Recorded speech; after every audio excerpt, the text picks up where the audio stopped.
오늘 물과 건강 강의를 맡게 된 하경희라고 합니다. 반갑습니다. 그러면 이제 바로 그냥 강의 시작하도록 하겠습니다. 우리의 인체는 3분의 2가 물로 되어 있다고 합니다. 성인 기준으로 보시면 70%가 물이라는 사실은 다들 알고 계실 텐데요. 수정란은 99%가 물로 되어 있고 신생아는 90%, 소아는 80%, 그리고 노인은 60%로 물의 양이 점점 줄어드는 것을 알 수 있을 거예요. 그래서 물은 생명을 유지하는 데 근본이 되고 인간의 수명과도 관련이 되어 있다라고 보시면 됩니다.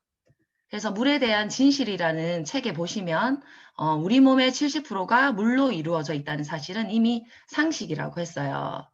좀 확대를 해드리면 우리의 몸과 물의 관계는 태어날 때부터 시작된대요. 아기는 물의 형태인 엄마의 양수 속에서 무려 10개월이라는 오랜 시간을 지내고 그리고 우리 몸의 많은 장기 가운데 특히 두뇌는 두뇌는 대부분 물로 감싸져 있어요. 그래서 내적 수액은 99%, 뇌 해백질은 85%가 물로 구성되어 있고 혈액은요 94%입니다. 그리고 근육, 피부, 간, 적혈구가 전부 수분으로 되어 있고 전혀 수분이 없을 것 같은 치아에도 3%의 물이 존재한다라고 하거든요. 그래서 우리 몸의 70%가 물이라는 것은 그저 평균치일 뿐이에요. 그래서 특히 생명의 근원 중 하나인 혈액이 94%의 물로 이루어져 있다는 사실만으로도 우리 몸에서 물이 얼마나 중요한지를 잘 알 수가 있습니다. 그럼 우리가 물을 마시면요, 물이 우리 몸에 흡수되는 시간이 다 있거든요. 지금 마신 물이 처음에 혈액으로 30초 만에 도달을 해요. 그 다음 뇌로 가는데 1분 정도 걸리고 피부 조직으로는 10분이면 도달합니다. 그리고 20분이면 간, 신장, 심장까지 모든 장기에 도달을 한다라고 하거든요. 그리고 30분이면 인체의 모든 곳에 도달해서 직접적인 영향을 끼치고 2시간이면 소변으로 배출이 되고 우리 몸에서 완전히 제거되는 데는 28일이라는 시간이 걸린대요. 그래서 내가 방금 물을 마셨는데 바로 화장실이 가고 싶을 때가 있으시죠? 그거는 바로 방금 마신 물이 소변으로 나오는 것이 아니라 28일 전에 마신 물이 밀려서 나오는 거거든요. 이렇게 우리 몸에 물이 머무르는 시간이 길기 때문에 어떤 물을 어떻게 마셔야 되는지는 진짜 중요한 거라고 생각을 합니다. 그래서 우리 몸에 들어온 이제 물이 하는 역할이 되게 많아요. 그 역할 중에 첫 번째가 산소와 영양소를 운반해요. 그리고 두 번째는 세포 형태를 유지하고 체온 조절을 합니다. 그리고 장기들의 역할을 원활하게 하고 혈액을 약알칼리성으로 유지를 시켜줍니다. 그리고 불순물과 노폐물을 배출을 시키고 몸 안의 독소를 희석시키고 그리고 영양소들의 흡수를 도와줍니다. 그리고 마지막으로 노화 방지 및 대사작용을 하게 된다는 거죠. 그래서 우리가 인간이 살아가는데 가장 중요한 게 원래 공기라고 하잖아요. 그 다음은 물이에요. 그래서 우리가 음식을 하나도 먹지 못하고 물만 15일에서 30일을 마시고 산다라고 해도 살 수가 있거든요. 그런데 만약에 3일 이상을 물을 마시지 않잖아요. 그러면 생존할 수가 없답니다. 그만큼 물이 중요하다는 거죠. 이렇게 중요한 물이 내 몸에서 부족했을 때 신체의 변화를 보면요. 2에서 3%가 부족했을 때는 갈증이 일어나요. 그리고 4%가 부족하면 소변량이 감소를 하고 5%가 부족하면 혼수 상태가 온답니다. 그리고 10% 이상 부족했을 때 목숨을 잃을 수가 있다고 하는 거죠. 그러면요, 하루에 물을 얼마나 마시면 될까요? 세계보건기구 WHO에서 하루에 물을 1.5에서 2리터를 마시라고 섭취 권장량을 정해줬어요. 그런데 한국인이 우리나라 국민이 하루에 물을 섭취하는 양이 966ml, 그러니까 1리터조차 안 된다는 거죠. 보시면 권장량은 어깨까지 와야 되는데 한국인들은 허리까지밖에 물을 마시지 않는다는 거죠. 내 몸의 70%가 물인데. 네. 그래서 1.5에서 2리터 중에 정말 내 몸에 맞는 물의 양은 얼마일까? 그거는 체중에서 곱하기 30ml를 하시면 되거든요. 만약에 예를 들어서 70kg시면 곱하기 30ml를 했을 때 2.1L가 나와요. 근데 이제 보통 여성분들이 55kg 정도라고 봤을 때 30ml를 곱하면 1.6L가 나오죠. 그래서 하루에 1.6L를 제대로 드실 수 있도록 노력하는 것이 너무 중요하다라는 생각이 듭니다. 그런데 물을 많이 마시면 화장실을 너무 자주 가요. 괜찮은가요? 이렇게 생각하시는 분들이 많으시잖아요. 그런데 제가 가뭄이 난 땅을 비유해서 말씀을 드릴게요. 만약에 가뭄이 든 땅에 물을 한 번에 많이 준다라고 해서 그 가뭄이 바로 해결되지 않겠죠. 근데 가뭄이 든 땅도 물을 한 번에 흡수할 수 있는 양이 적기 때문에 물을 많이 주지만 흘려보내는 물이 많다라는 거죠. 그래서 우리 몸도 지금 갑자기 물을 많이 마신다고 해서 다 흡수되는 것이 아니라 소변으로 많이 배출이 될 거예요. 그래서 지속적으로 물을 제공하다 보면 땅이 오른쪽에 있는 것처럼 비옥해지고 많은 물을 흡수하고 받아들일 수 있는 땅이 되는 거예요. 그것처럼 우리 몸도 그렇게 된다라는 거죠. 그래서 처음에는 화장실 자주 가고 소변량이 늘어나는 것처럼 보이지만 점차적으로 우리 몸의 세포, 장기들이 물을 충분히 흡수를 하고 머금게 되면서 소화 능력이 올라가는 거거든요. 네. 그래서 그래도 나는 화장실 가는 게 너무 귀찮고 지금처럼 마셔도 뭐 큰 이상이 없고 괜찮다라고 하시는 분들이 꼭 계시거든요. 그런 분들한테 이런 비유를 해드리고 싶어요. 워터파크에서 미끄럼틀이 있죠. 그 미끄럼틀을 타는데 물이 없어요. 물이 없으면 햇볕이 쨍쨍한 여름이고 미끄럼틀은 말라 있을 거잖아요. 그런데 물 없이 그 워터파크의 미끄럼틀을 산다라고 생각을 했었을 때 어떻게 될까요? 몸에 상처가 나고 화상도 입을 수 있고 밑에까지 내려가는데 쉽지 않겠죠. 그래서 수분이 부족하면 이런 현상과 굉장히 비슷하다라고 합니다.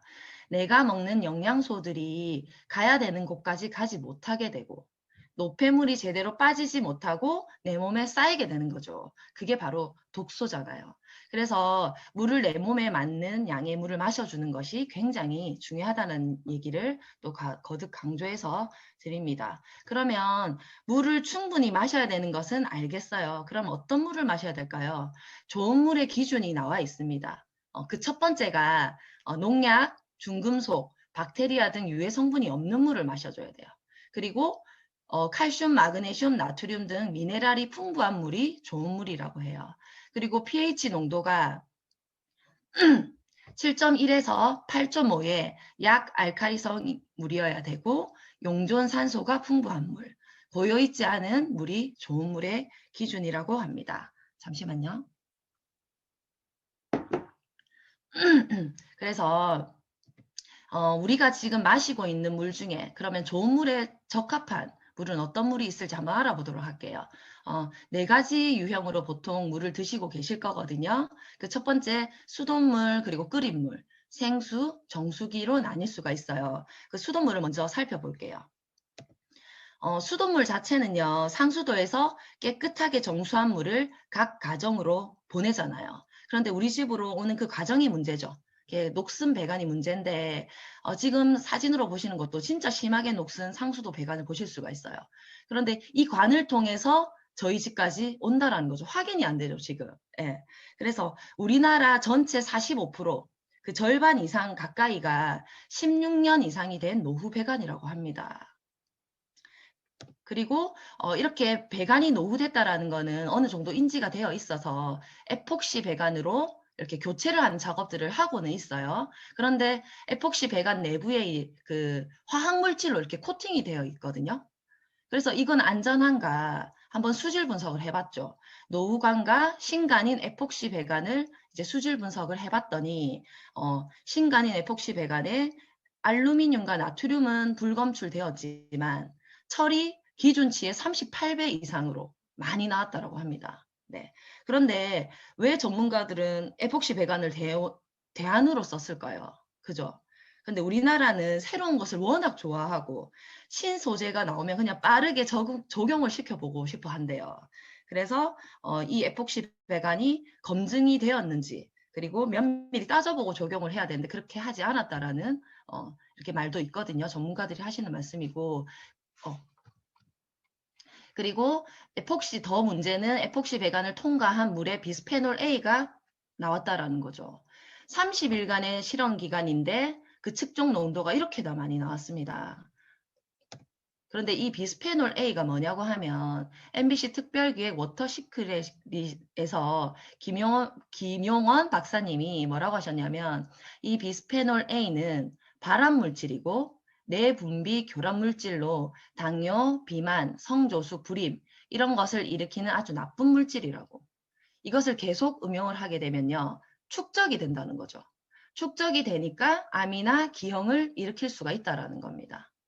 그래서 이 에폭시 배관을 이제 일부를 잘라서 독일에 있는 국립자재연구소로 가지고 간 거예요. 그래서 거기 계신 박사님이 어떠한 경우도 이 에폭시 관 사용을 중지해야 된다고. 문제는 기업들이 이런 합성수지 사용을 지속하고 있으니까 식수는 계속 오염이 될 것이고 소비자들이 그 피해를 입게 될 것이라고 경고하고 있습니다. 그리고 수돗물의 또 문제는요. 염소 소득이에요. 우리나라 수돗물은요. 저비용인 염소 소독법을 채택해서 하고 있거든요. 그런데 이거의 장점은 저렴하다는 거, 지속력이 있다라는 거. 그런데 이제 문제는 오염물질과 결합을 했을 때 발암물질인 트리할로메탄이 나온다는 거죠.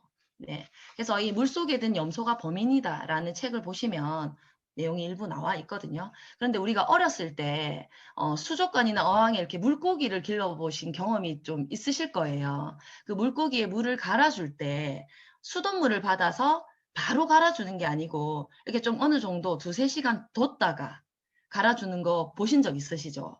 그렇게 하는 이유가 염소가 어느 정도 날아가기 때문에 그렇게 했었던 거거든요. 그러면 우리는 물고기도 염소가 좋지 않다고 그런 행동을 하는데 우리는 수돗물을 바로 마시는 건 아니지만 수돗물에 바로 쌀을 씻고 밥을 지어 먹고 양치하고 샤워하고 샴푸하고 그렇게 바로 하시잖아요. 그래서 민감한 피부를 가진 아기나 그런 분들은 발진을 일으키기도 하거든요. 그래서 요즘 샤워기 헤드, 샤워기 필터 이런 것들을 이제 끼워서 사용하시는 분이 많아지고 있다고 합니다. 그래서 수돗물이 배관과 어떤 염소로 인한 문제가 있다라는 걸 알아봤는데 지금은 이제 환경적인 부분에 대한 내용을 좀 알려드릴게요.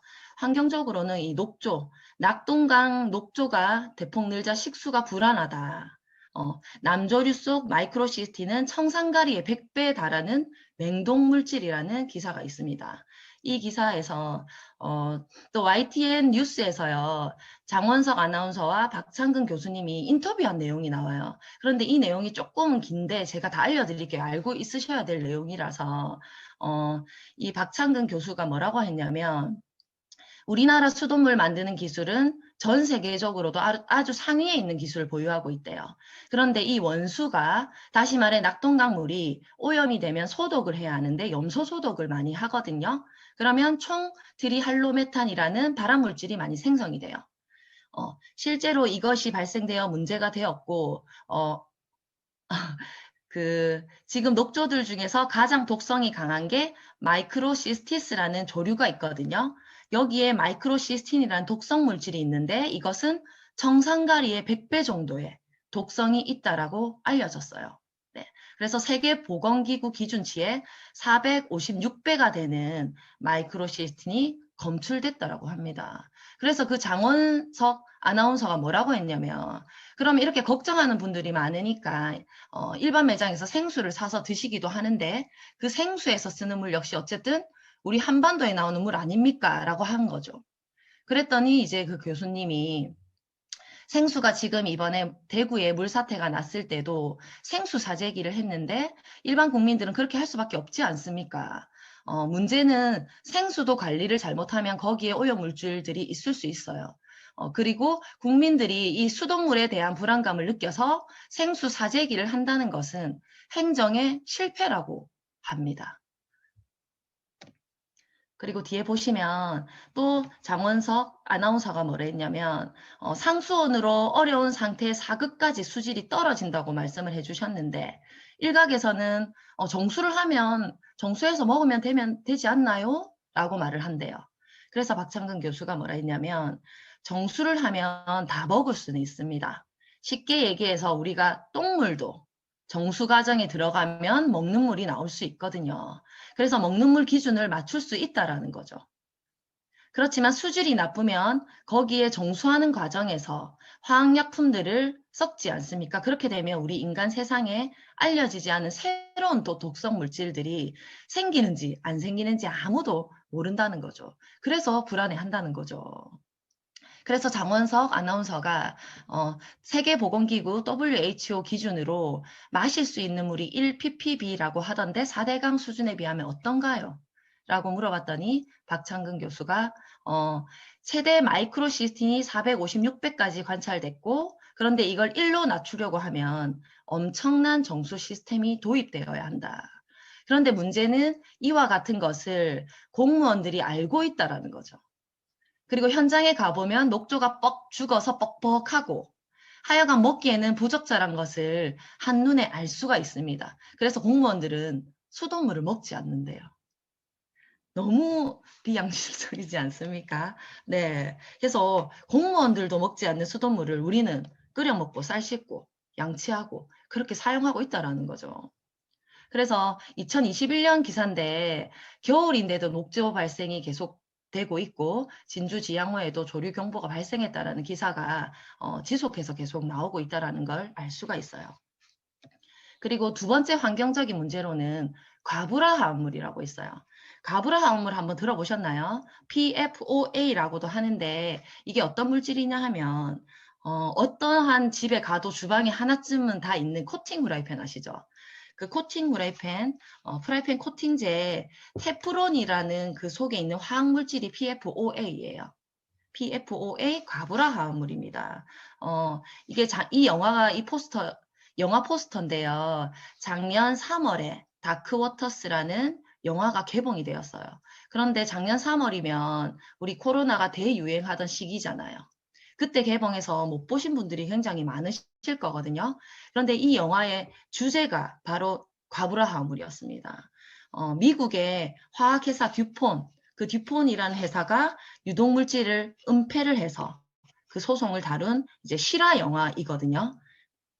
그런데 매일매일 우리가 프라이팬을 쓰기도 하고 그리고 그 프라이팬을 쓰는 데에도 독성 물질이 있지만 거기서 나오는 그 프라이팬을 만들면서 나왔던 그 폐기물들을 강에다가 방류를 하는 장면들이 나와요. 그래서 그 일대 마을 주민들과 이제 공장 직원들이 그 물을 마실 거잖아요. 그래서 중증 질환, 기형아 출산, 가축들이 죽어나가는 그러한 장면들을 보여줍니다. 그래서 40년 넘게 이제 이러한 것을 은폐해 왔다라고 합니다. 그래서 이 자세한 내용은요, 그리고 방금 얘기한 거는 미국 영화거든요. 그런데 미국에서만 일어나는 것도 아니고 대한민국에서도 일어나고 있는 현재 진행형 실화라는 거죠. 한국 사람들은 코팅 후라이팬을 굉장히 많이 쓰잖아요. 그래서 미국에서는 사용 절제를 권고한 상태지만 한국에서는 특별한 규제가 없대요. 그런데 이 내용들을 제가 유튜브로 찍은 영상이 10분 정도 된 영상이 있거든요. 그래서 안내를 받으셔서 꼭 한번 보셨으면 좋겠다는 생각이 듭니다. 그리고 이 과부라 화합물은요.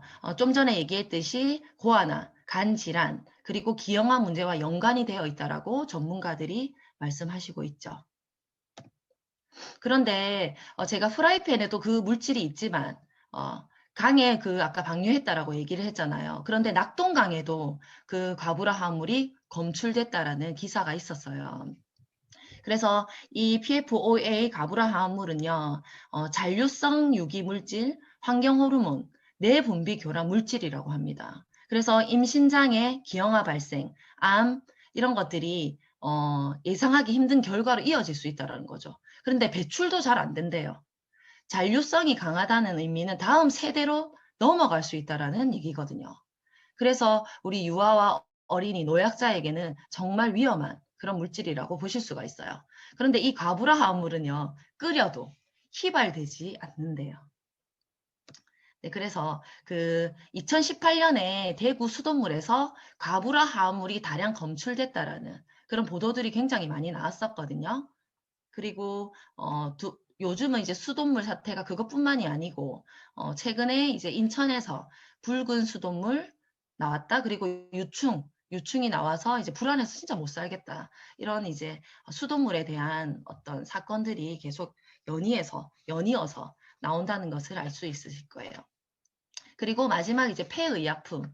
환경적인 측면에서 이제 폐의약품에 대한 문제는 어떤 게 있냐 하면 우리가 감기만 걸려도 항생제를 처방을 받잖아요. 그런데 그게 사람만 항생제를 먹는 게 아니에요.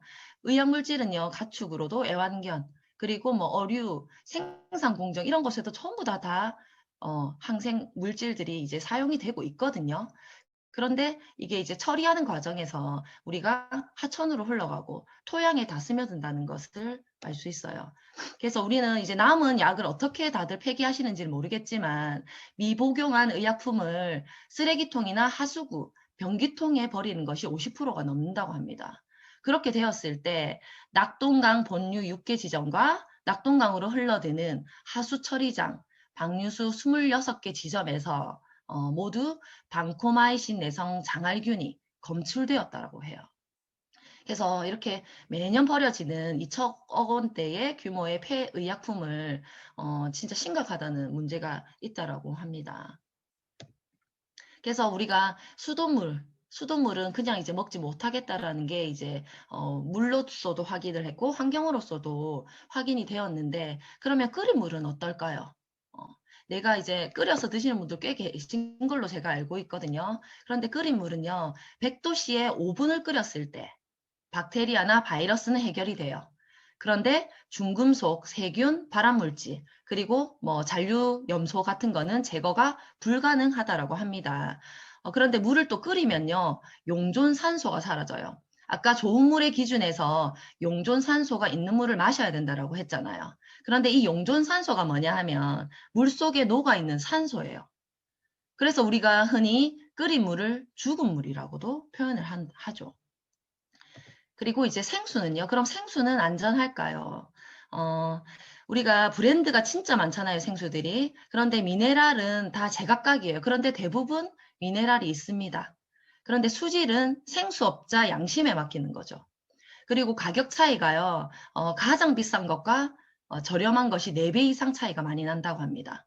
그리고 일회용 이제 페트병에 들어가 있기 때문에 세균 증식에 최적화된 환경에 있다라고 하죠.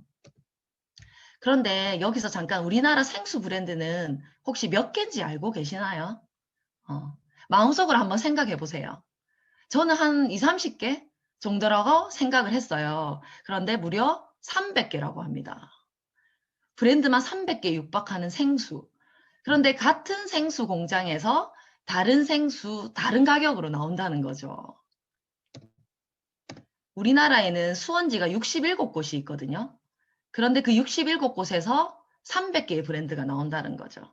근데 심지어는 한 브랜드가 10군데 이상에서 제조되기도 한대요. 예를 들어서 우리가 삼다수를 마시는데 삼다수를 10군데서 만든다고요. 그럼 똑같은 물일까요? 진짜 저는 이거 보고 진짜 깜짝 놀랐거든요.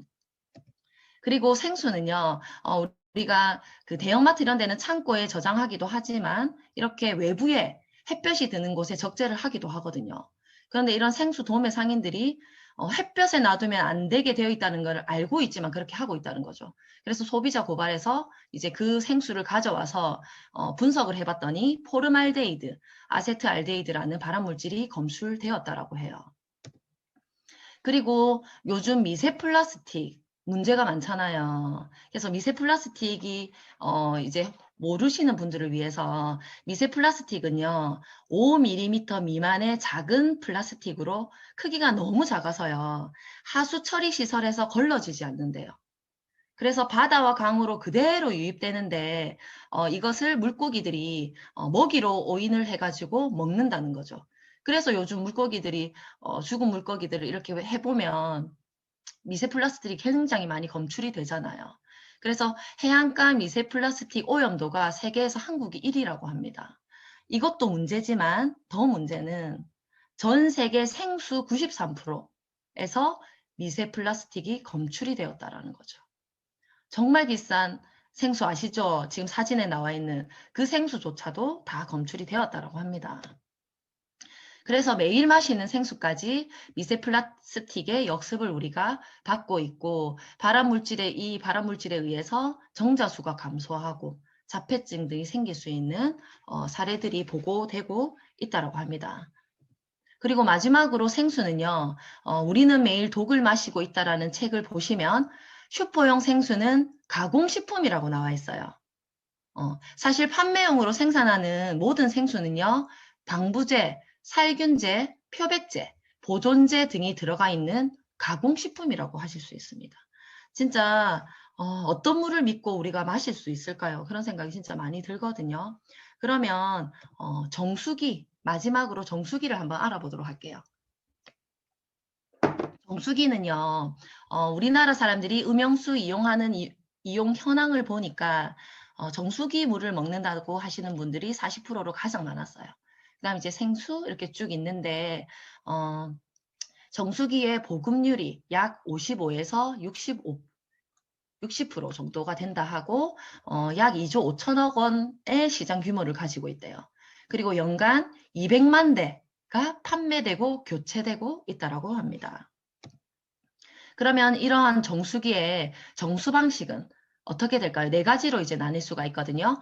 역삼투압 방식, 중공삼압 방식, 전기분해 방식, 압축 활성탄 방식이 있어요. 이 중에서 역삼투압 방식이 보급률 80%거든요. 그럼 이 역삼투압 방식이 어떤 방식인지 제가 한번 알려드릴게요. 역삼투압 방식 정수기는요, 수돗물이 이렇게 쭉 들어오면 저 하얀 부분 있죠? 하얀 부분이 필터거든요. 굉장히 미세한 필터로 되어 있는데 거기를 이제 통과를 하는데 모든 유해 물질이 다 걸러지고 미네랄마저도 다 걸러진다는 거죠. 그래서 정수되어 나오는 물이 산성수입니다. 미네랄이 전혀 들어있지 않는 산성수, 증류수가 이렇게 정수되어 나와서 마시게 되는 거죠. 그래서 국내 정수기 중 가장 많은 역삼투압 방식의 정수기, 이것은요, 유해물질을 완벽하게 제거하다 보니 우리 몸에 꼭 필요한 미네랄까지 제거한다는 게 함정이라고 했어요. 그래서 미네랄이 없는 물을 섭취를 했을 때 우리 인체는 산성화되고 혈액순환 장애를 일으키고 장기에 악영향을 끼치고 결국에는 이러한 미네랄 부족에 의해서 인체의 산성화가 암을 유발하게 된다라고 합니다. 1980년대에 역삼투압 방식의 정수기가 공급이 되었거든요. 그 이후로 우리나라에서 국내 암 발병률도 똑같이 급상승했다라는 보고가 있어요. 네. 그러면 이제 역삼투압 정수기 방식의 물은요, 산성도가 5.5예요. 근데 산성비도 5.6이거든요. 그래서 이제 책에 이런 내용이 나와 있어요. 맨 밑에 줄에 보시면 역삼투압 정수기 물을 마신다는 것은 곧 산성비를 마시는 것보다 더 인체에 해롭다는 이야기라고 나와 있습니다. 그래서 이제 전문가들이 하신 말씀이 역삼투압 방식의 물을 먹다 보면 미네랄이 전혀 없기 때문에 칼슘이 부족하게 되고 그 칼슘 부족을 막아주기 위해 조직 속에 있는 칼슘을 빼앗아서 혈액으로 들어가게 한다는 거죠. 그리고 국제물학회의 미네랄 연구원인 잉그리드 로스버그 박사님이 나는 임산부에게 절대 역삼투압 정수기를 먹지 못하게 할 것이다. 부모가 미네랄이 부족한 물을 마시면 자녀에게도 영향을 미친다는 연구 결과들이 발표되고 있다라고 이렇게 말씀을 하시는 거죠. 그래서 역삼투압 정수기 물과 미네랄 워터를 비교 실험한 게 있어요. 이 네 가지로 비교 실험을 했는데 막걸리를 만드는 과정에서도 물이 굉장히 중요하다고 하거든요. 발효를 시키고 하니까. 그래서 막걸리를 역삼투압 정수기 물과 미네랄 워터 물로 그리고 수돗물로 다 이렇게 만들어 봤어요. 그 제저 과정에서 이제 유산균이 나온 이제 개수를 보니까 미네랄 워터가 가장 많았다는 거죠. 그리고 오른쪽에는 콩나물을 정수기물이라 하는 거는 여기서 역삼투압 정수기물입니다. 역삼투압 정수기물과 미네랄 워터를 준 콩나물이 자라나는 것도 확연히 비교가 되죠. 그리고 밑에 보시면 물고기. 물고기도 수돗물에도 우리가 미네랄이 있다라고 했죠. 수돗물과 역삼투압 정수기물을 이제 같이 키워봤더니 역삼투압 정수기물에 있는 물고기들은 다 죽어버렸어요. 그리고 마지막으로 세포의 미토콘드리아 건강 상태를 봤는데 역삼투압 정수기물과 미네랄 워터의 물은 확연히 차이가 나는 거를 이렇게 한눈에 알 수 있을 수가 있어요. 이 네 가지 비교 실험만으로도 진짜 미네랄이 우리 몸에 굉장히 중요하다는 사실을 알 수가 있는데 산성수가 진짜 몸에 괜찮을지. 네. 예, 음소거 해주시면 감사하겠습니다. 그리고 이제 미네랄 워터를 마시기 전과 후, 그리고 역삼투압 정수기를 마시기 전과 후에 대한 적혈구 검사를 해봤어요. 그래서 미네랄 워터를 마신 분이 위에 두 분이에요. 위에 사진 두 분에서 마시기 전에 적혈구를 보시면 좀 뭉쳐있는 게 보이시죠? 그런데 미네랄 워터를 마신 이후에는 풀어지는 현상이 있어요. 예. 그리고 밑에 사진 두 개를 보시면 역삼투압 정수기물을 마시기 전에는 적혈구의 상태와 마신 이후에 적혈구 상태가 비슷하거나 더 이제 뭉쳐져 있는 게 보이시죠? 네. 이렇게도 알 수가 있고 이 실험을 하신 이 박사님이 한국물학회 박사님이 환원력이 있는 즉 미네랄이 있는 좋은 물을 마시면 여러 가지 혈장 농도를 낮춰주면서 실제로 엉켜있던 적혈구의 연전 현상이 풀리는 탈연전 현상을 일으킨다라고 합니다. 그래서 미네랄이 없는 물보다 다양한 미네랄을 갖고 있는 물을 섭취하는 것이 우리 몸 안에 일어나는 다양한 대사 활동을 도와주고 촉매하는 데 굉장히 도움을 준다라고 말씀을 드리죠. 그래서 제가 지금까지 얘기한 역삼투압 방식에 대한 내용은요. 역삼투압 정수기를 고발합니다라는 책에 상세히 더 나와 있고요. 동의보감에 이런 내용이 있대요. 사람마다 건강과 수명이 다른 가장 중요한 원인은 마시는 물에 있다고. 네. 그래서 물이 정말 중요하다라는 것을 알 수 있습니다. 그리고 중공사막 방식, 전기분해 방식은 간단하게 제가 알려드릴게요.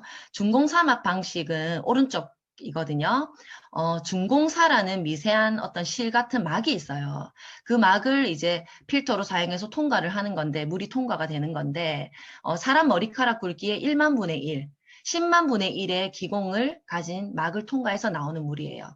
그래서 어쨌든 세균과 오염물질은 걸러내는데 미네랄은 통과하지 못한 걸러내고 미네랄도 이제 통과를 시켜준다는 거죠. 그래서 미네랄이 있는 물이에요. 그런데 단점은 뜨거운 물에 약하고 필터의 수명이 길지 못해요. 그래서 초기 제품은 질산성 질소 그리고 암모니아성 질소 등의 음이온 물질은 걸러내지 못하는 문제가 있다는 겁니다. 그리고 전기분해 방식은요, 알카리 이온수기거든요. 전기분해로 인해서 이제 인위적으로 알카리 이온수와 산성수를 분리해내는 그런 건데 전기분해로 인해서 나온 그 알카리수의 수치는 굉장히 높아요. 그래서 사람이 먹을 수 있는 약 알카리수의 pH가 아니거든요. 그래서 이거는 일반 정수기와는 달리 의료용 정수기라고 할 수 있어요. 그래서 의사의 처방 없이는 함부로 드시는 물이 아니라고 이렇게 나와 있습니다. 그래서 쭉 정리를 해드리면 국내 정수기를 쭉 비교를 해봤을 때 역삼투압 방식을 사용하는 거는 초은아이스와 코웨이예요. 그래서 중류수, 아까 산성수 수준의 이제 물이 있고 높은 수압이 필요하고 미네랄이 제거되어 있고 물낭비가 좀 심합니다. 그리고 캐나다와 미국에서는 음용수로 사용을 금지되어 있어요.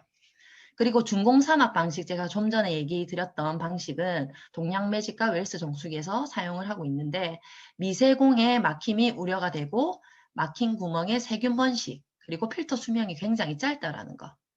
그리고 마지막으로 압축 활성탄 자외선 램프를 사용한 방식은 이스프링 정수기입니다. 그래서 유해 성분은 스탑, 미네랄은 오케이, 그리고 세균은 없는 그런 깐깐한 직수형 정수기라고 볼 수 있어요. 그래서 압축 활성탄 방식인 이스프링에 대해서 이제 마지막으로 말씀을 드릴게요. 중앙일보에 나온 이제 기사거든요. 그래서 좀 전에 제가 얘기 드렸던 유해 성분은 없고 미네랄은 있는 깐깐한 직수형 정수기라고 나와 있는데 정수기를 고를 때 크게 세 가지 항목을 꼼꼼히 살펴봐야 된다라고 나와 있어요. 그 첫 번째가 물을 걸러내는 방식.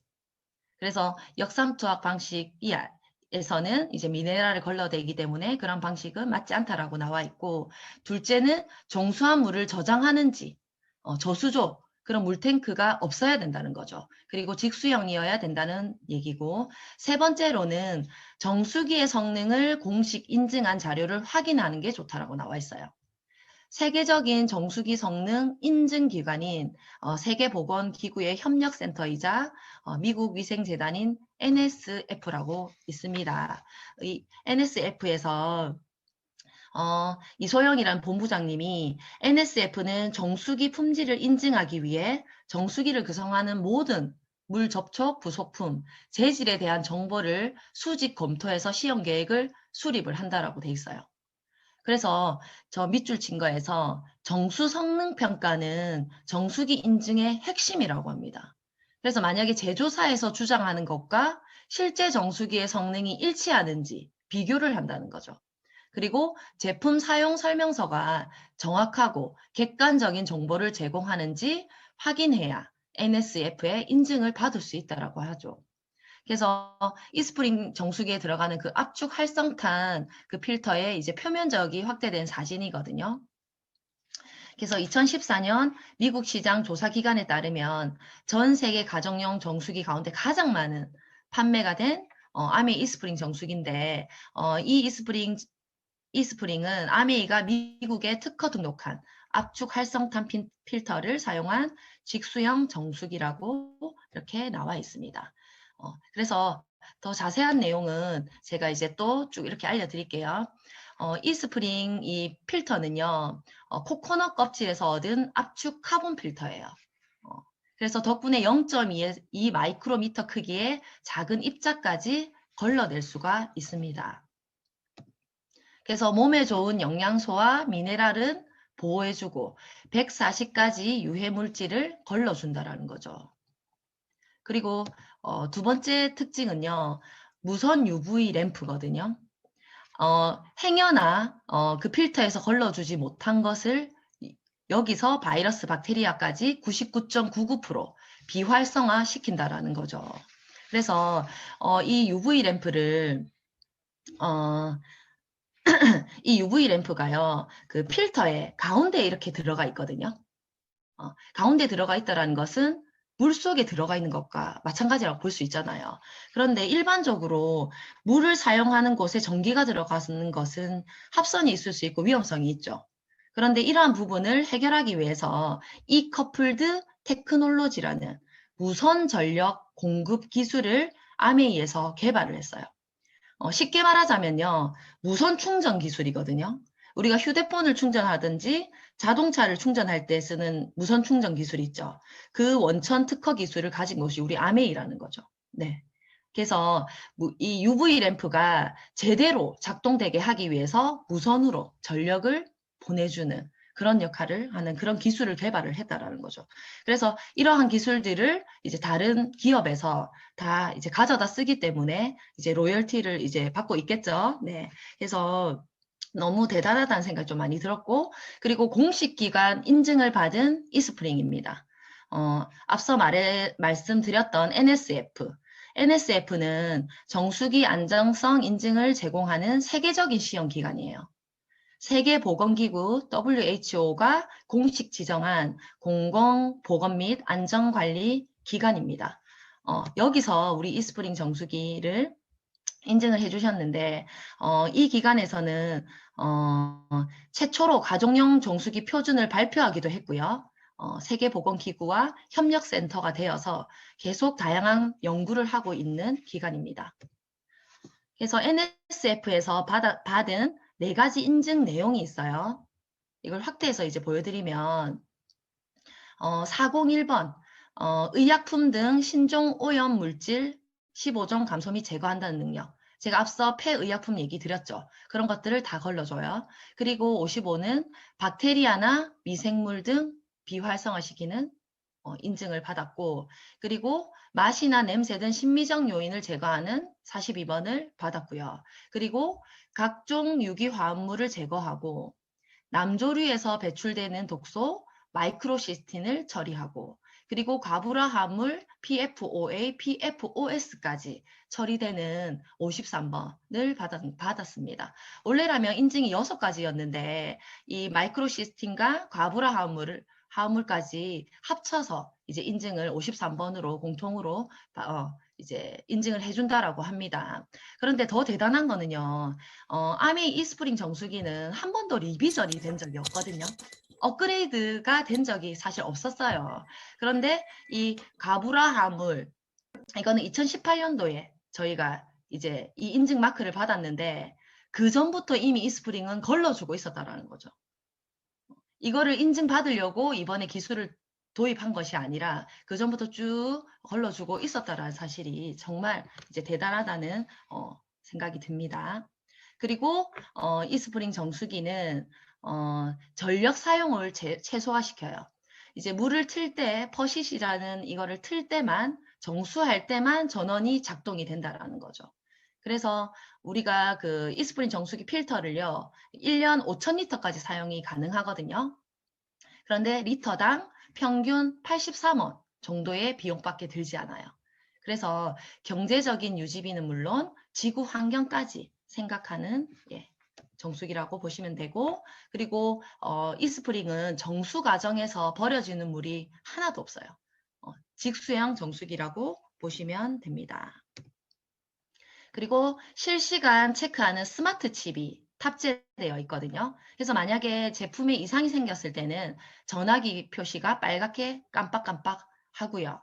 그리고 필터를 어느 정도 사용을 했는지 카트리지 사용량이 체크가 되고, 그리고 필터가 다 사용이 되었을 때는 교체 알림까지 이렇게 빨간 불로 들어오는 이런 스마트 칩이 탑재되어 있습니다.